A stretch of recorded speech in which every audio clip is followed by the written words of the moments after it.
E ho mai kai ke mai luna mai e. O na me huna no e o na me le. E ho mai, e ho mai, e ho mai, e ho mai kai ke mai luna mai e. O na me huna no e o na me le. E ho mai, e ho mai. E ho mai kai ke mai luna mai e. O na mea huna noi au o na mele. E ho mai, e ho mai, e ho mai e. Aloha mai kako la hui ohana, kupunas, keikis. Mr. Crudell. I open with a kahea, respecting and calling our kupunas, our elders, our ancestors, and our amakuas to be present here today. We are speaking of a culture, a historical remnant that goes back to time immemorial. Because of this, I am moved to testify today. I'll do my written testimony so that it will be comprehensible to everyone. And if I elaborate, I will. But mahalo ke ako. Mahalo ente DeLeon, who I've known all my life, being born and raised here.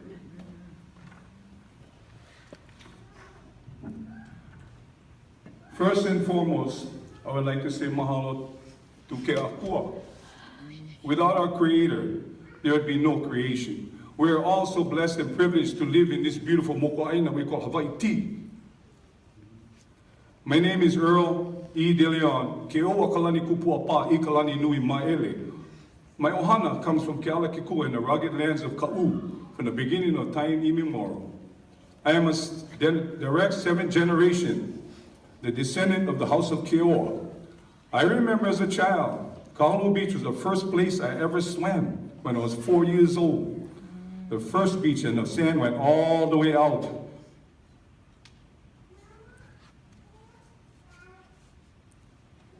I spent many years in this very bay, pounding opihi, hauki-uki, pipipi, crossing net, pai-pai, with the renowned ohana from that district, the Kamoku ohana and the Nahale ohana. I was one of the many Kanaka'iwi who helped reestablish the Makahiki Festival here at Kahalu'u Beach in the late 80s and 90s.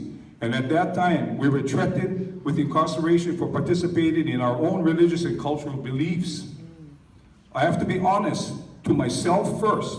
My kupuna, my tutus, that I came before me, and my entire Kona community, from the old days to now. I am an employee. I am the project superintendent of Town Realty and Development. For 11 years, I have supervised many projects with the highest integrity and professional standards possible. Like many of us who work in the construction and tourist industry, we understand the painful compromise that we deal with on a daily basis. Our work is often in total contradiction to our culture and practices and our religious beliefs. In all the years I have been employed with town development, my work has never jeopardized my culture and religious beliefs until now. Because it involves the removal of our Kanaka'iwis, our ancestors, our bones from the beginning of time immemorial, thousands of years before this. This very painful conflict of interest has taken a toll on my heart, on my health, my entire ohana. I brought this to the attention of my upper management, who understands my situation and have encouraged me to attend and testify at this contested case hearing, regardless if it's for, against, bad, and without fear of repercussions, speaks to the integrity of my company.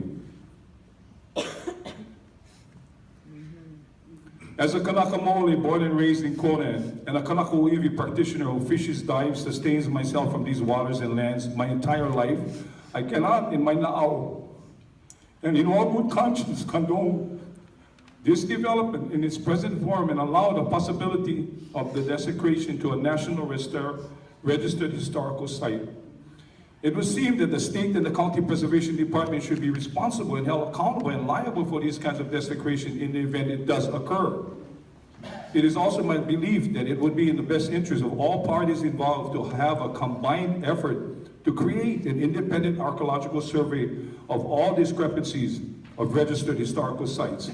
Kupuna Michuhu, assistant recognized cultural site expert Henry B. Kekona, testified at these very hearings that the burial sites are so ancient and so extensive that there are layers and layers of EVs there. Layers and layers, not one, not two, but layers.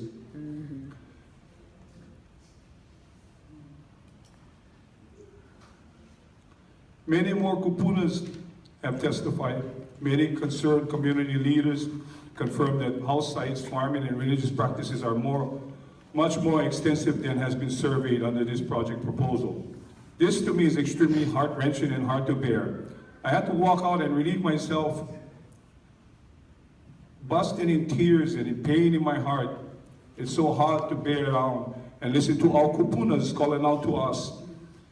We were taught our core values are to respect and honor our kupunas and their manao and their ike, their vision.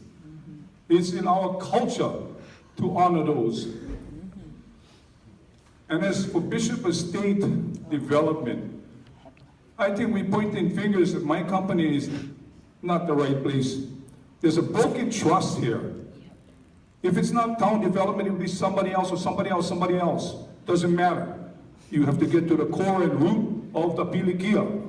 It's the broken trust of Bishop Estate, the broken trust of the state government, allowing these kinds of lenient criteria set upon development that does not protect the culture, does not protect the people, does not protect the future of our generations to come.